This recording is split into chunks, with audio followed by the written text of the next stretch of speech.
మీ business ఏదైనా మీ ఊర్లో promotion చేయాలంటే అది సుమన్ టీవీతోనే సాధ్యం. ఇప్పుడే సంప్రదించండి. శ్రీ పాతాళ నాగేశ్వర స్వామి దేవస్థానం అర్చకులు దుర్భాగ అనిల్ కుమార్ శాస్త్రి. పంచాంగ శ్రవణము, పంచాంగము, తిథి, వారము, నక్షత్రము, యోగము, కరణము, ఈ 5 భాగాలను కాలాన్ని లెక్క వేస్తూ పెద్దలు హిందూ ధర్మము సనాతనం ఉన్నటి కాలంలో విశేషమైన పూర్వకాలంలో పెద్దలు ఇచ్చిన అత్యద్భుతమైన విశేషమైన వరం మనకు పంచాంగము. మనిషి కాలాన్ని బట్టి నడుస్తుంటాడు అనేది మనం పూర్వం చూస్తాం. ఆది మానవుల కాలం నుంచి ఇప్పటి వరకు ఈ ఉన్న నేటి కాలంలో వరకు మనం కొన్ని సంప్రదాయబద్ధమైన ఆచార కట్టుబాట్లు పెట్టుకున్నాం. ఈ ఆచార కట్టుబాట్లన్నీ కూడా మనిషి జీవన వైవిధ్యాన్ని ముడివేసి ఉంటాయి. దానిలో భాగంగా పండుగలు, ఆచారాలు, సంప్రదాయాలు చూస్తాం. పండుగలకి చూస్తే ఉగాది, ఏ దేవునికి అని పేరు పెట్టకుండా సంవత్సరంలో విశేషంగా ఉన్నటువంటి కాలాన్ని దేవునిగా కొలిచే సంప్రదాయానికి యుగాది ఒక నాంది. యుగము మొదలైనది, యుగాది అనే పదం నుంచే ఉగాది వచ్చింది. మనం పంచాంగ గమనిక చూస్తే సూర్య గమనాన్ని, చంద్ర గమనాన్ని, ఇలాంటి గ్రహాలన్నీ వేల గ్రహాలున్న భూమి చుట్టూ పరిభ్రమిస్తున్నటువంటి 9 గ్రహాలను మన మీద ప్రభావం చూపుతున్నాయి. అంటే ఎలా స్వామి అంటే సూర్య గమనాన్ని ఉదయాన్నే చూస్తూ ఉదయించిందని మన పని మనం చేసుకుంటాం. హాయిగా రాత్రికి నిద్ర ఉపక్రమించినామంటే చంద్రుడు మనశ్శాంతి ఇస్తారు. ఇలాంటి 9 గ్రహాలను నవనాయకులుగా చేస్తూ ఈ నవనాయకుల నిత్యస్థితి నీత్యస్థితిని మనం చూసుకుంటూ వారి యొక్క గ్రహ ఫలితాలను మనం విశ్లేషించుకుంటూ ఒక దారిని ప్రయాణించవాలి అంటాడు. గమ్యానికి ఎవరైనాను అన్ని రకాలుగా గమ్యం చేయవచ్చు. ఈ సనాతన వైదిక ధర్మంలో ఉన్నటువంటి గొప్పతనం ఏమిటంటే అందరినీ మంచి దారిని వెళ్ళమని చెప్పగలిగింది. ఎంతైనా మూఢనమ్మకాలు అనవచ్చు, కానీ మూఢనమ్మకంలో కూడా మనకు విశేషంగా సంప్రదాయాలను జోడించగలిగింది. ఎన్నో ఆచార వ్యవహారాలను మనకు పెట్టింది ఈ యొక్క సనాతన ధర్మం. ఈ ధర్మంలో ఉగాది అనేది చాలా విశేషమైంది. ఈ ఉగాది అన్ని దేవతలను, ముఖ్యంగా ఇంటి దేవుణ్ణి ఆరాధించవలసింది. అలానే పశుపక్షాలను ఆరాధించమని చెప్తుంది. అలానే ప్రకృతి పంటలను ఆరాధించమని చెప్తుంది.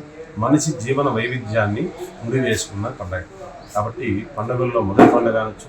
సంవత్సరాది, ఈ సంవత్సరంలో మనం ఏ విధంగా ఒక రైతు పంటలు వేసుకోవాలి, ఏ విధంగా ఒక కులాన్ని నమ్ముకున్నవాడు ఏ పండుగల్లో ఎలాంటి దేవాలయాల దగ్గర ఎలాంటి సేవలు చేయాలి అని కులాధారం నమ్ముకున్నవాడు, వ్యాపార దక్షత, వ్యాపారంలో ఏ పంటల ద్వారా వ్యాపారం బాగా ఉంటుంది ఈ వ్యాపారం ద్వారా కానీ, అలాగే ఉద్యోగస్తులు ఎలాంటి ప్రమోషన్లు కానీ ఎలాంటి విశేషమైన కష్టాల నుండి దూరంగా వదిలివేసి పుణ్యాన్ని సంపాదించి సుఖబంధాలన్నా కానీ వీటన్నిటికీ మార్గదర్శిగా పంచాంగం చెప్తుంది.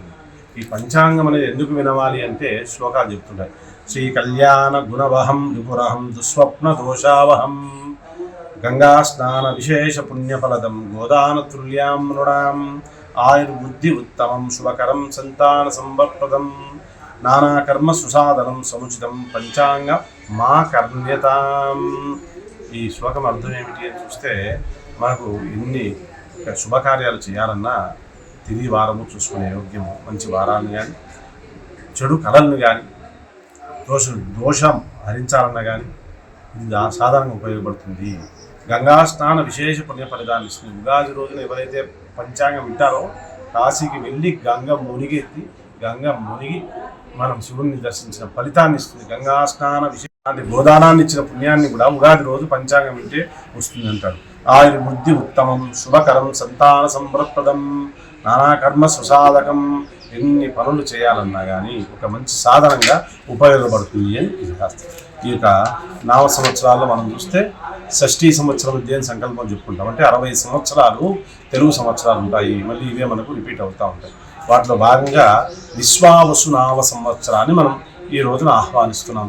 విశ్వావసు మనం పేరులోనే చూడండి, విశ్వం అంతటి కలిసి ఉండవాలని చెప్తుంది. లోక సమస్త సుఖినో భవంతు అని చెప్పే సనాతన ధర్మం చెప్పేటువంటి విశ్వం అంటే ప్రపంచ పశుపక్షాదులన్నీ కూడా ఈ సృష్టి మనిషి చుట్టూ ఉన్నటువంటి అన్నిటినీ నానా కర్మ సుసాధనంగా భావించి పంచాంగం ప్రకారం సృష్టిని ఆరాధించమని చెబుతుంది.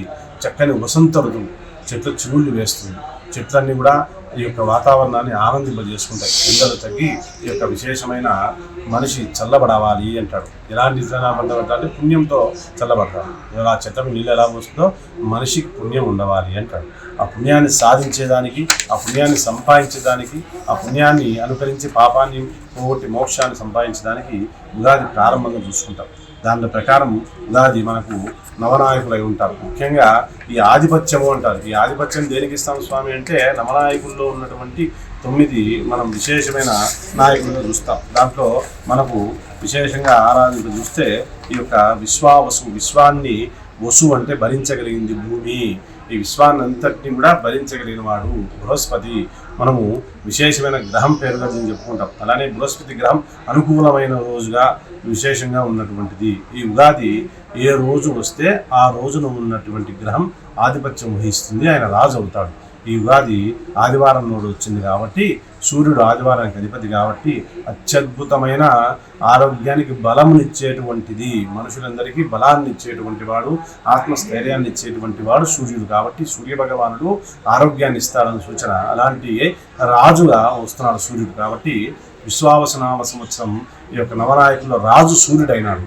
తర్వాతగా ఆ రాజు సూర్యుడైతే మన ఆరోగ్యం స్వామి ఆహారం అంటారు కదా, ఈ ఆహారానికి ఆధిపత్యం ఉంటాడు. ఎవరు ఆహారం సంపాదిస్తారు? ధాన్యం అనేది కడుపు నింపుతుంది.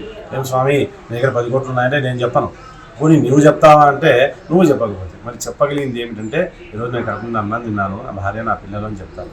వీళ్ళందరి పేర్లు చెప్పగలుగుతాము, ఈరోజు అంతా తిందని చెప్పగలుగుతాము, ఇవన్నీ చెప్పగలుగుతాం. సంపదను ఇచ్చేటువంటిది ధాన్యం. అలాంటి ధాన్యాన్ని మనం రాజు, సేనాధిపతి, అర్ఘ్యాధిపతి, మేఘాధిపతి వీళ్ళందరూ చూస్తే సూర్యుడైనాడు. ఈ మంత్రి చంద్రుడైనాడు. సస్యాధిపతి గురువు అయినాడు. ధాన్యాధిపతి కుజుడు అన్నాడు. ఇక్కడ మనకు కుజుడు ఎర్రని వస్త్రాలను, ఎర్రని పంటలను మనం బాగా పంటాం. ముఖ్యంగా మన గిద్దలూరు ప్రాంతంలో ఈ యొక్క ఎర్రని పంటలు చాలా విశేషంగా కందులు, అలానే శనగలు, అలానే విశేషమైన ఎర్రని టమోటా పంటలు, ఇవన్నీ మనం వర్షాధారం ప్రాంతం కాబట్టి వర్షాన్ని ఆధారించే పంటలు కాబట్టి మన వైపు విశేషంగా మనం ఎర్రని భూములు కానీ ఎర్రని పంటలు కానీ బాగా పండుతాయని, క్షేమంగా ఉంటామని, విశేషంగా సేనాధిపతి, అర్ఘ్యాధిపతి, మేఘాధిపతి సూర్యుడు అయినాడు కాబట్టి శుభగ్రహం ఎప్పుడైతే ఆధిపత్యం వహిస్తుందో ఆ సంవత్సరం ఎక్కువ శుభ ఫలితాలు ఉంటాయి. అయినను అంతర్లీనంగా ఉన్నటువంటి 9 గ్రహాల్లో 6 ఆధిపత్యం పాపులకు వచ్చింది, 3 ఆధిపత్యం శుభులకు వచ్చింది. కాబట్టి కొద్దిగా వర్షాలతో సతమతమవుతాము. వర్షాలు యొక్క సతమతమైనను మొత్తం మీద సంవత్సరం మొత్తం మీద ఫలితాలు బాగా ఆశించవచ్చు, శుభ ఫలితాలను ఆశించవచ్చు. ఎందుకు స్వామి అంటే దాని పరంగా సూర్యుడు ఆధిపత్యం వహిస్తాడు కాబట్టి నవనాయకుల్లో మనం ఆదిత్యాది నవగ్రహాలు అంటాం. ఆదిత్యుడు, ఉగాది, ఆది అంటే ప్రారంభము. నవగ్రహాల ప్రారంభ గ్రహం సూర్యుడే కాబట్టి ఆ సూర్యుడు అనుకూలంతో ఉంటాడు. విశేషంగా ప్రపంచమందు ఆలోచిస్తే యుద్ధమేఘాలు ఉంటాయి, కానీ మన ధర్మం విశేషంగా ఈ యొక్క ప్రతిపక్షం నుంచి కొద్దిగా ఒత్తిడి ఉన్న రాష్ట్ర కేంద్రాలకు కానీ విశేషమైన ఫలితాలను సాధించగలిగింది మనం ఈ సంవత్సరంలో మనం చూస్తాము. విశేషమైన మనం అనుకున్నటువంటి ఈ యొక్క ప్రాకృతికమైన సంబంధాల అనుకూలతో ఈ యొక్క గవర్నమెంట్, ముఖ్యంగా ప్రభుత్వం ఇచ్చేటువంటి అన్ని సదుపాయాలు మనకు అందుతాయి. విశేషంగా గవర్నమెంట్ రాబడితోనే ఉంటుంది అని శాస్త్రం. అలానే ఈ యొక్క సాంకేతిక, గణిత, ఈ యొక్క ఇంజనీరింగ్ సంబంధించినవి దేశాలందు ప్రముఖంగా పేరు పొందుతాము. మనం ఇప్పటికే చాలా విశేషమైన ఉత్కృష్ట స్థానంలో సాంకేతిక రంగంలో ముందుకు వెళుతున్నాం. ఇంకనూ ముందుకు వెళ్ళి మంచి పేరు సంపాదించవచ్చును. అలానే ఎలాంటి యుద్ధ భయం లేకుండా మనకు ఎలాంటి యుద్ధ భయం లేవు. విదేశీ పెట్టుబడులు బాగా గణనీయంగా పెరుగుతాయి.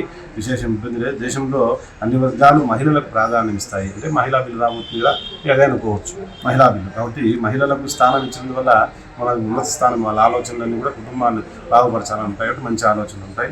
నవగ్రహం అనుగ్రహం పొందుతుంది. ఈ యొక్క విశేషంగా ఈ యొక్క ఉగాది రోజున ముఖ్యంగా తలస్నానం చేయడం, ఉగాది పచ్చడి తినడం, మనం దేవాలయం దర్శించడం, పంచాంగం వినడము, పెద్దలను గౌరవించడం, ఇవన్నీ సంప్రదాయం వస్తాయి. అన్ని దేవుళ్ళకు ఇష్టమైన పండగ ఉగాది పండగ. ఆ ఉగాది పండుగలో పంచాంగం తెలుసుకున్నాం.